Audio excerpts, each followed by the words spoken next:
వీళ్ళు ఇచ్చినటువంటి హామీలకు సంబంధించి సూపర్ సిక్స్ గురించే మనం మాట్లాడుకుంటే 4 హామీలు అమలు చేశారు. ఇంకొక 2 హామీలు అమలు చేయాలి. 2 ఏళ్ళు అయింది కాబట్టి ఇంకొంత దశల వారీగా అమలు చేస్తామని చెప్పడానికి వాళ్ళకి అవకాశం ఉంది. అది ఎన్నికల వరకు సాగదీయకుండా సాధ్యమైనంత తొందరగా మిగిలిన 2 హామీలను కూడా అమలు చేస్తే మంచిది. అదే విధంగా కేవలం సూపర్ సిక్స్ మాత్రమే కాదు కదా, ఒక 140, 150 హామీలు ఇచ్చారు ఎన్నికల సమయంలో అనేకమైనటువంటి ఆ హామీలో ఎన్ని హామీలు అమలు చేశారు, ఇంకా ఎన్ని హామీలను అమలు చేయాలి ఏంటి అనేటువంటి విషయం ఇవన్నీ కూడా ప్రజలకు తెలుసు. ప్రజలకి మళ్ళీ మేము సభలు పెట్టి మేము అది చేసాం ఇది చేసామని ఎవరికి మీరు ఏమైనా అమలు చేస్తే అలాంటప్పుడు ప్రజాధనం అంతా వినియోగం చేసి భారీ బహిరంగ సభలు పెట్టాల్సిన మీరు మొన్నే కదా ప్రధానమంత్రి పొదుపు మంత్రం పాటించాలి, కాన్వాయిలు తగ్గించాలి, పెద్ద పెద్ద సమావేశాలు మానేయాలి అని అంటే తెలుగుదేశం పార్టీ ఐపీఎల్ పద్ధతిలో నిర్వహించారు కదా. ముందు పద్ధతిలో 3 రోజులు నిర్వహించారు, 2 రోజులు కుదించారు, ఇవన్నీ చేశారు. మా కాన్వాయిలు కాన్వాయ్ 2 పవన్ కళ్యాణ్ కాన్వాయ్ అన్ని ప్రచారాలు చేశారు, డ్రోన్ ప్రచారాలు చేశారు. మరి నిన్న బహిరంగ సభకి పెట్టారు, కొన్ని వేల మంది తరలించారు, కొన్ని వేల కార్లతో ఎందుకు ఇదంతా దుమారం ఎందుకు? మీరు ఆహా అంటే ఓహో జరుగుతుంది పరిపాలన అని చెప్పేటువంటి టీవీ ఛానల్స్ ఉన్నాయి కదా, ఆ టీవీ ఛానల్స్ తో ప్రచారం అంటే ఛానల్ అలాగే అడ్వర్టైజ్మెంట్ చేస్తున్నారు. టీవీలో మాట్లాడండి, ప్రెస్ మీట్ పెట్టండి.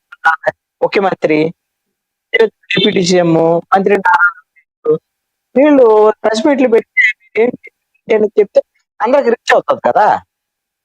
ఎందుకు ఇవన్నీ ప్రజాధనాన్ని చేయటం? ఇవేమి అద్భుతమైనటువంటి అద్భుతంగా అన్ని చేసేసారు చెప్పడం లేదు ప్రభుత్వం. ఇంకా కొన్ని చేశాను, కొన్ని చేయాల్సి చెప్తున్నారు.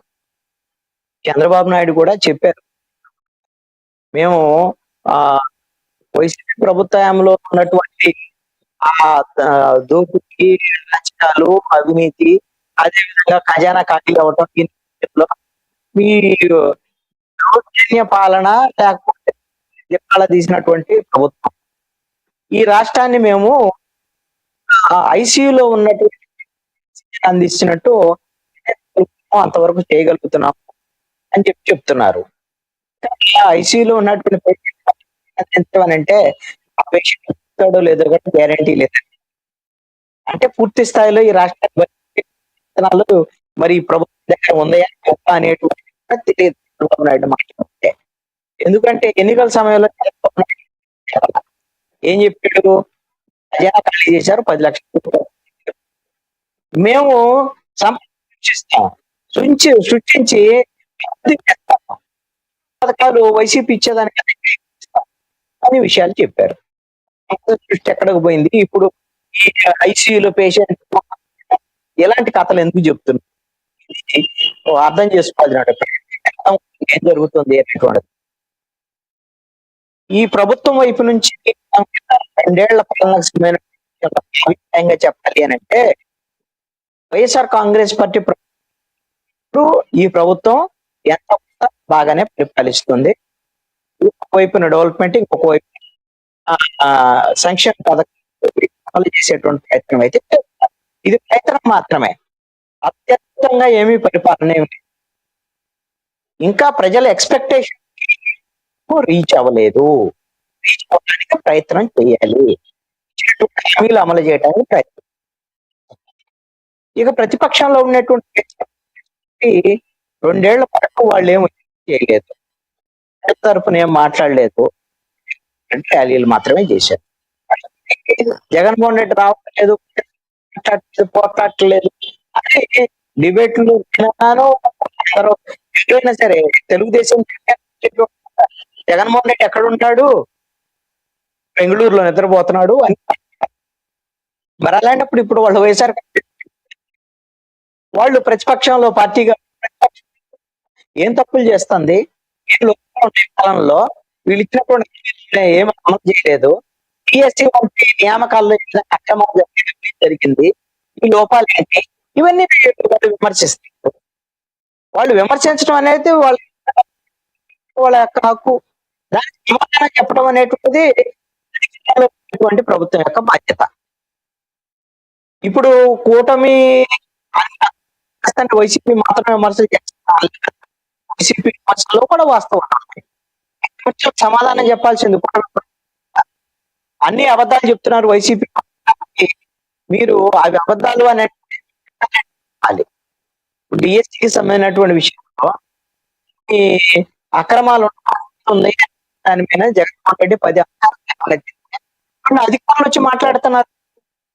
క్లారిటీ లేదు. ఏ శాఖ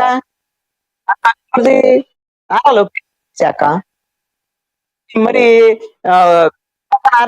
అయినప్పుడు జగన్మోహన్ రెడ్డి ఈ విధంగా శాఖలో డిఎస్సి ఆయన మాట్లాడితే వైఎస్ఆర్ నాయకులు మాట్లాడుతుంటే ఎందుకు నారా లోకేష్ వచ్చి సమాధానం కదా, వివరం చెప్పొచ్చు కదా. ప్రతి అంశానికి నారా లోకేష్ ఏ సమస్య వచ్చినా జరిగినటువంటి ఫ్యాక్టరీలో ప్రమాదం జరిగితే నారా లోకేష్ వెళ్ళి అక్కడ వెళ్ళి మాట్లాడాడు. వెళ్ళాలి వాస్తవంగా స్థానంలో వెళ్ళాడు నారా లోకేష్. తప్పేం కదా, ఆయన మంత్రి. వేరే శాఖలో వేరే డిఫెక్ట్ సీఎం గా నేనున్నాను అనే వ్యవహరించే నారా లోకేష్ శాఖలో జరిగినటువంటి అవినీతి ప్రతిపక్షం ఈ రోజు విమర్శలు చేస్తారు. దానికి కాన్ఫరెన్స్ పెట్టి వైఎస్ఆర్ కాంగ్రెస్ పార్టీ వాళ్ళని లేదు అంటే వాళ్ళు నిజాయితీగా పారదర్శకంగా అనేటువంటి ఆదేశించండి. ఆదేశిస్తే ఆ దర్యాప్తు రైట్ అప్పటి వరకు ఈ వాళ్ళు ఉంటారు, ఎక్కడ పోతారు. రైట్ రైట్ ఆంజనేయులు గారు, మీరు అది చెప్పినది అర్థమైంది. మళ్ళీ మాట్లాడతాం మీతో. మనతోటి టీడీపీ అధికార ప్రతినిధి విజయశేఖర్ రెడ్డి గారు ఉన్నారు. మేడ విజయశేఖర్ రెడ్డి గారు, ఆయనతో మాట్లాడదాం. విజయశేఖర్ రెడ్డి గారు నమస్తే అండి. విజయశేఖర్ రెడ్డి గారు, నా వాయిస్ వినపడుతుందా? క్లియర్ గా ఉంది. విజయశేఖర్ రెడ్డి గారు, ఏదైతే నిన్న సభలో ఏమైతే మేము కార్యక్రమాలు చేశామో ప్రజలకి మేము కంకణబద్దులై ఉన్నామని చెప్పి కూటమి ప్రభుత్వం అయితే చెప్తుంది. చంద్రబాబు గారు